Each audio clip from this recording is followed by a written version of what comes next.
Hello guys, welcome back to my YouTube channel. In this video, I am going to show you how to fix WhatsApp notifications problem, iPhone iPad problem solved. First of all, you have open your settings and check your Wi-Fi connection. Make sure that you have connected with strong internet connection, and after this go back. Now tap on notification, scroll it down, tap on WhatsApp and turn on allow notification. Now tap on lock screen and tap on notification center. Scroll it down and tap on WhatsApp notification setting. Tap on notification turn on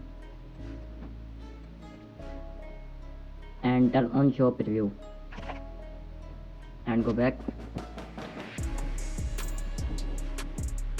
and check your issue.